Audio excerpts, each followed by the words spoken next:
The views and opinions expressed on the Cap are those of the hosts. They do not necessarily reflect the official policy or position of OldMilk Media. Any opinions stated aren't intended to offend anyone. On this episode of the Cap Podcast, we react to Hardstone Psycho by Don Toliver.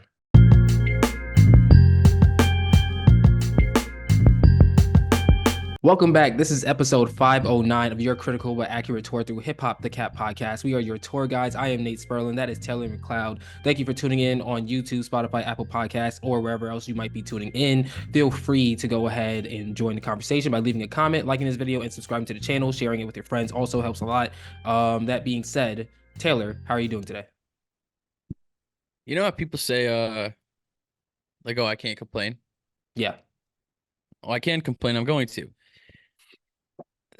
The Bay Area, these allergies are killing me, right? Mm-hmm. Horrible. I got the humidifier on, taking all these.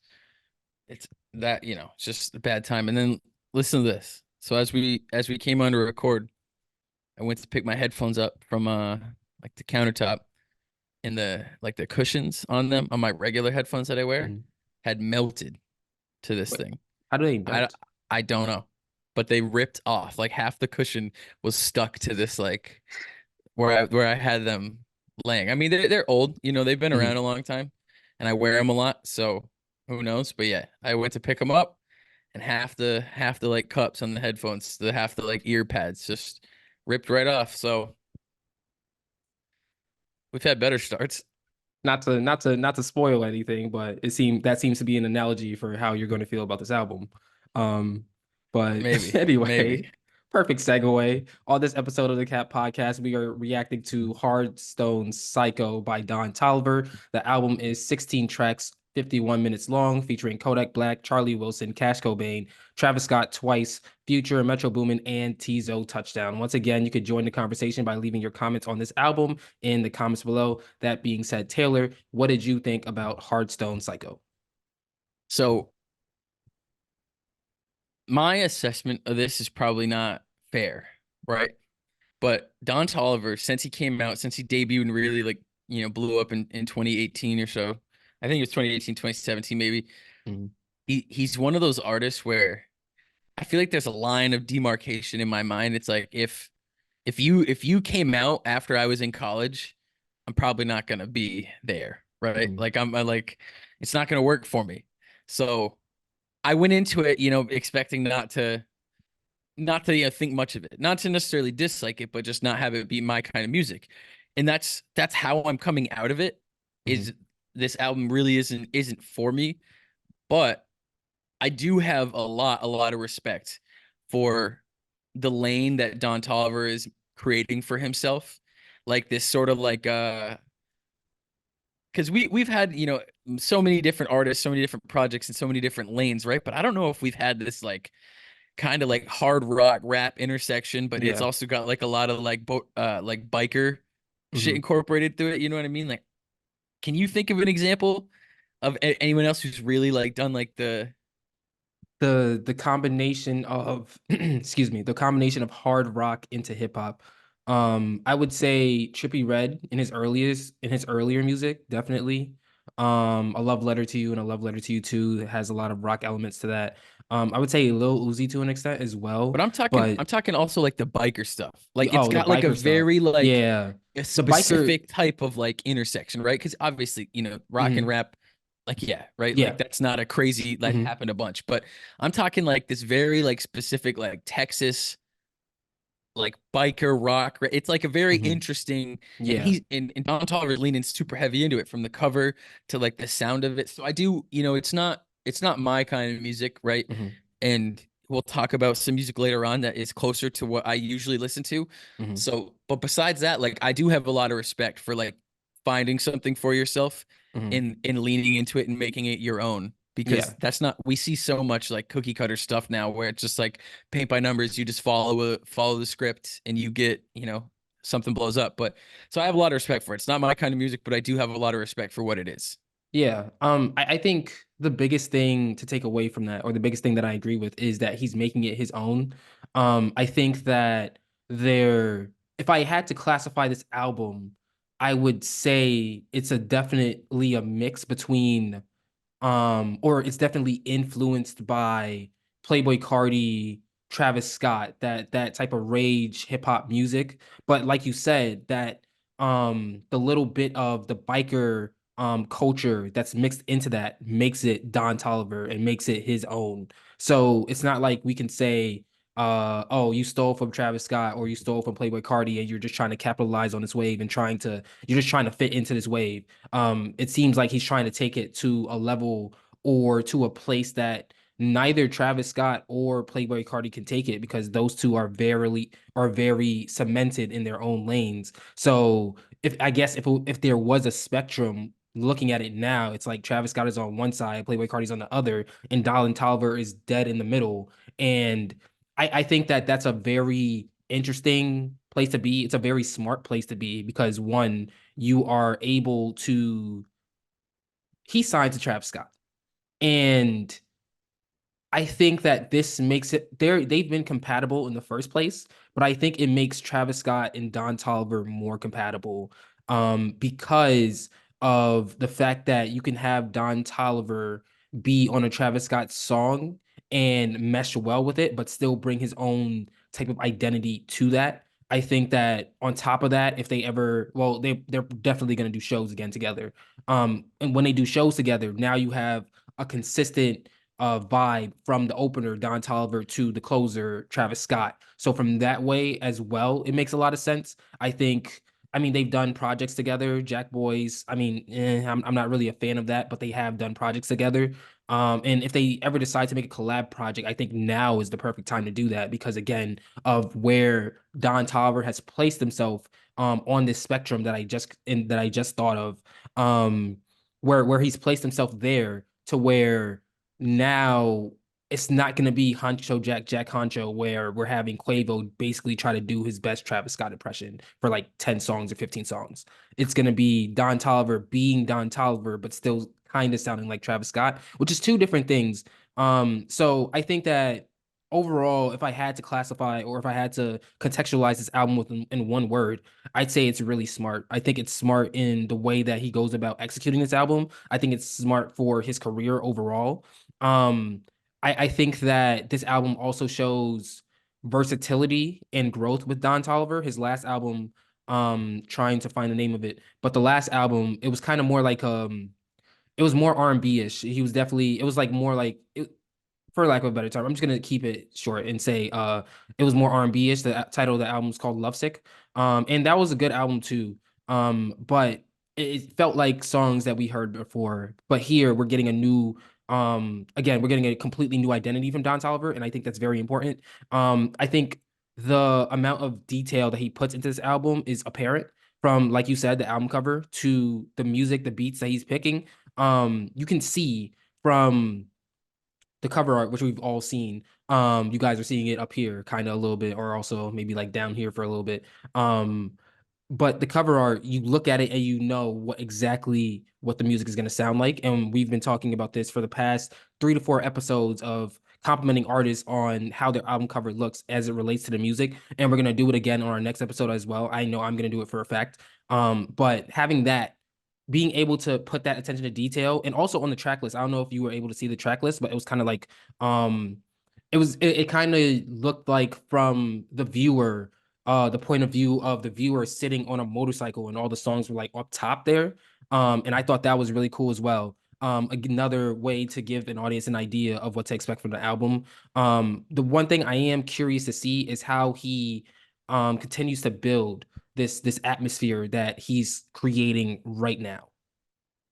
Yeah, certainly. And I'm interested to see that too. Like I said, is this the type of music that I'm, usually like walking around playing? Like, no, right? And I think after 3 years, people probably have a decent idea of the stuff that I do Mhm. continuously listen to because it's what I, you know what I mean? Like we come into these episodes and I'm very complimentary of stuff. But I mean, I think smart is a perfect word for this. Like even how it's set up where it's like on Apple Music at least. I'm not sure if it's like this on Spotify, but you have like disc 1, disc 2, disc 3, disc 4. You got, Mhm. and it's four songs on each. So it's like a 2 disc LP almost. Obviously that translates a little better when it's on like a physical, you Yeah. know what I mean? So you have side A, side B. Obviously it works a little differently that way, but I think little creative things like that are just so important to distinguish from other artists, other projects, because you and I talk about it a lot, but we get so many of these projects now that are just like, all right, 1 through 20 kind of seem pretty like haphazardly organized. There isn't like a ton of like flow to it. You just have like songs kind of like just stacked on top of each other. And this, like, you could, I could be talking to you. It's like, hey, like I really like disc 3, right? Like with Mhm. Purple Rain, New Drop, Backstreets, and Deep in the Water, right? And like you know what I mean? I have that way to distinguish it. So I think little things like that make it easier to discuss, easier to take in, easier to compartmentalize, easier. All that is smart. Like, and it's all set up. And this is an artist who kind of, I'd say blew up a little later than a lot of artists now, where like, their first big album is like when they're, 18 or 19, and they're on the Rolling Loud stage after they've done, 4 shows ever. And so you get a lot of this like disorganized and it's rushed. Like, Don Toliver is, even though he hasn't been like around for the longest time, he's still like, he's like 30 years old. So it's like there's a different level of, and this is a word that we used to use a ton and we don't use it anymore, but there's a level of intentionality Mhm.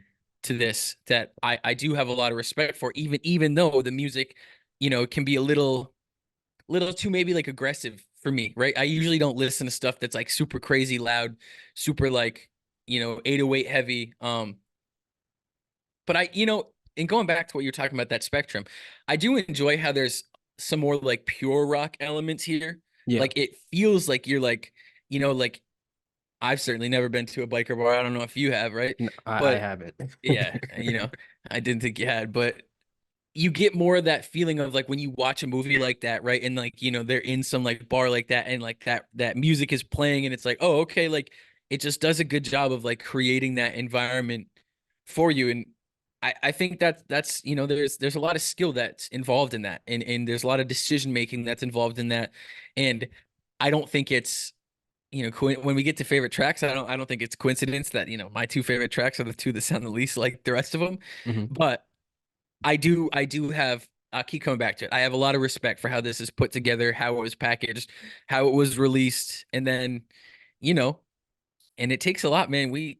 It takes a lot to have Travis on 2 songs here, but still have them be Don Toliver songs and not have to like, we say it all That's the time, interesting, like, actually, because I disagree with that. oh, I feel really? like they sound like Travis Scott songs because of just because of, well, the 2 songs we're talking about are Ice Age and Inside. And on Ice Age, I think because we hear Travis Scott first, we get a Travis Scott hook, and then we get a Travis Scott verse, and then we get a Travis Scott hook, and then we get Don Toliver. It feels like a Don Toliver feature on Ice Age to me.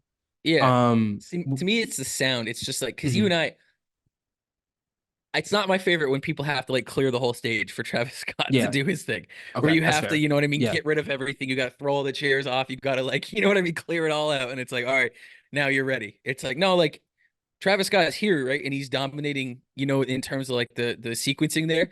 But it's like, no, this is still on Don Toliver's album though. This isn't like, you know, all right, get everything out of here so we can like, get let Travis in so he can do his thing. So that's more what I'm talking about. So I mean, I think that's important, and obviously that comes with, their chemistry working together, Yeah. and them having a vested interest in each other's success. And them being on the same spectrum now. Yeah. I also think with Ice, since we're still talking about Travis Scott's appearances, I think with Ice Age, I think it's the same thing. I actually looked at it, or not Ice Age, excuse me, but Inside. I actually looked at it, like looking at the timestamp of when we get the first Don Toliver vocal, and on Ice Age, it's like 2 minutes and 21 seconds into the track, and on Inside, it's like 2 minutes and 10 seconds into the track. So I don't know, like I think first of all, it's easy to fix that. I think that there needs to be some type of Don Toliver vocal in the beginning somehow, either on the hook. I'm not saying necessarily he has to have the first verse, but if he could do the hook before Travis Scott does his verse and then does his hook, I think that would be more um that would be more advantageous for Don Toliver in terms of establishing himself on the track and making it sound like for sure like a Don Toliver, or we know for sure that this is Don Toliver's song on Don Toliver's album. That's really like one of my main critiques with it is that we have those 2 songs where we're spending basically 2 minutes and 2 minutes and a quarter of another minute, 2 minutes and 15 seconds. I guess if you average it out, waiting to hear the main artist on this album. Like I don't know. Like I just feel like you need to establish yourself there, especially because Travis Scott takes up so much space because one, you are signed to Travis Scott, and two, because you guys are similar in terms of sometimes the vocals that you guys may have. So I think it would have been really important for Don Toliver to establish himself there. I also think I do think the 4 discs are cool, but I think that there could have been more um concision, or there could have been more uh they could have been grouped together better. I feel like I don't really know how that would be done. The only group that I feel like has a clear theme to it was disc 4, because those tracks are all pretty slow moving and like all like basically like we're closing this album out. But like from disc 1, disc 2, disc 3, like for example, like you have Attitude, which is basically like a drill song. It's like a melodic drill song, and then you have what's the other one, and then you have, I believe, Bandit, was it, or Glock? It was Glock. So you have Attitude on, which is track 4 on disc 1, and then you have Glock, which is track 2 on disc 2, and then you have Bandit in the middle. And Glock and Attitude have similar sounds. They have similar they're both drill songs with like melody over it, which by the way, I love that. I love the way that New York City is starting to turn to like a melodic drill wave, and Cash Cobain is really behind that. But you have those 2 songs, and I think those 2 songs might be stronger if they're grouped together versus if they're on separate discs and basically on, if you will, separate albums or separate projects, if you will. So I didn't really see like any reason besides it just looking cool for you to have these 4 discs, except for disc 4, like I already said. But I do think that with a little bit more intentionality, in terms of how you group these songs, I think that this could have been a smack out the park. Yeah, and I'd be curious to read or listen to if it, if we do get some more insight into how things were organized. You know what I mean? And I honestly wish we got that with a lot more albums, right? Mhm. Because so many times we talk about, track sequencing and all that, and there's only a few albums that I can think of that anyone ever really comes out and explains, like, yeah, this is what I was trying to do. This is the picture I was trying to paint with that sequence, and not just, here are these songs. And obviously there have to be some albums where it's like, yeah, you know what I mean. We'll give you these and we'll sprinkle what we think are the hits, in each Yeah. third or each quadrant. So, I see what you're saying. I think I like it because it just reminds me of like vinyl, right? Where you have 4 songs Mhm. on one side, 4 songs on the other. And you have that twice. But I definitely see what you're saying. I think the song that I most want to talk about with you though is Purple Rain. Mhm. So Purple Rain's like probably my first or second favorite Future mixtape, not favorite Future album, but Mhm. man, Oh yeah. Future goes crazy there, and it made me I think the I can't trust you, or yeah, no, we can't trust you, and we still don't trust you. Unfortunately for me, got a little overshadowed Mhm. by what happened after. Yeah. Right? Like, because it kicked off like the craziest weekend, or not weekend, but couple weeks, and it's big weekend that we've had for a long time, and I think it got overshadowed. So Purple Rain is almost like, especially because Metro's there, is almost like what I wanted, Yeah. right, from all that, and what I wanted to take away from all that. And so to get that here, especially on an album that isn't necessarily for me, to get Purple Rain by with Future and Metro on there, I was like, all right, thank you, I Don. Thank you, Don. to your point, remember when we did the "We Still Don't Trust You" review? Yeah, And I was asking for another Zaytoven beat. yeah, We got it here. Zaytoven has production credits on Purple Rain, and also yeah, Honorable yeah, C Note does as well. So like I think that having Metro, Zaytoven, Honorable C Note, 3 of the more prominent producers of the 2010s, certainly on this track, I think that that gives it I don't know, like it shows how we've heard Future and Travis Scott like mesh well together like a bunch of yeah, times. Like they have so many like hits, but to see basically Travis Scott's pupil or protege, Don Toliver, be able to mesh the same way with Future on a track that's produced by Metro Boomin and Zaytoven, I think that's really really big for Don Toliver as well. I think that the one thing that I get out of this album, especially having listened to the last album, is now I can appreciate the versatility that Don Toliver has. And now Yeah. I'm excited to see what he does next because I'm seeing him be able to be successful in a whole bunch of different ways, in a whole bunch of different environments. And we get that here on this album as well. Going from like the melodic drill to just like the rock star motorcycle biker type vibe to like just like having the slower songs towards the end. I think that all in all, this is like a complete album. And I think that this might be his most complete album if I'm really thinking about it. I'm pretty sure I'd be shocked if there's another album of Don Toliver's that I have more songs put into a playlist from. But Yeah. I see myself listening to this album like over and over again. Also, it's only 51 minutes, so I definitely have time to listen to it. It's not like an hour and Yeah. 30 minutes or whatever. For So I sure. mean, it's gonna be tough to beat between We Don't Trust You and the Vince Staples album and which the Gunna album's really been growing on me as well. I've been Yep. listening to that a lot. But I see this album being somewhere in the mix when it's all said and done. Can I ask you an unrelated question? Go ahead. If someone drops two separate albums dissing, Mhm. what do you do? If someone drops two separate albums dissing each other, Yeah, you just do the Kim to it, right? You just skim through it. nah, I mean, Nah, it's who do I like more? no, I'm doing Drake lines. Oh, oh my God. Okay. Anyway, if you've made it this far, go ahead and comment your favorite Don Toliver song. That being said, Taylor, excuse me. See, now you got me saying all these random people. Playback value.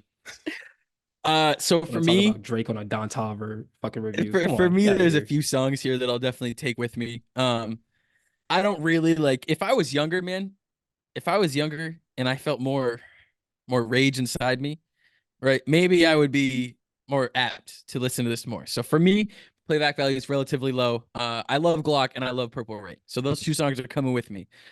Now, objective, I think there's a lot here that people will really love. I think that there is a sound here that people love, and for people younger than you and I who do have a little more juice at this point, uh, I think this will last for a while, especially because you have like you have Kodak, you have Cash Cobain, which is a great decision because he is like his trajectory right now is just like out of here. Yeah. Um, so I don't know a specific time frame on it, but I do think it will have a decent amount of playback value because people love Don Toliver, man. Like Hmm. people like when this came out, Twitter was going crazy. Like people love Don Toliver, so it's like and you got two Travis features. People love Travis. Tizo's on here, like you know what I mean. Charlie Hmm. Wilson, people like him.